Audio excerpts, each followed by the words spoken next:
The ban on plastic bags by the National Environmental Management Authority has led to improved environmental conservation efforts along the beaches in Malindi sub-county.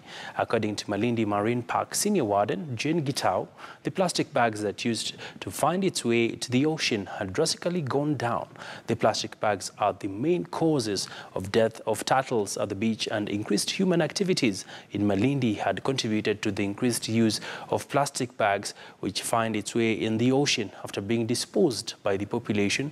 For a long time, plastics have also been cited as the reason behind dwindling fish volumes, and stakeholders are of the view that when the plastic matter, and especially the bags, find its way into the water, it covers and suffocates corals that are meant to generate food for fish, as well as acting as laying grounds.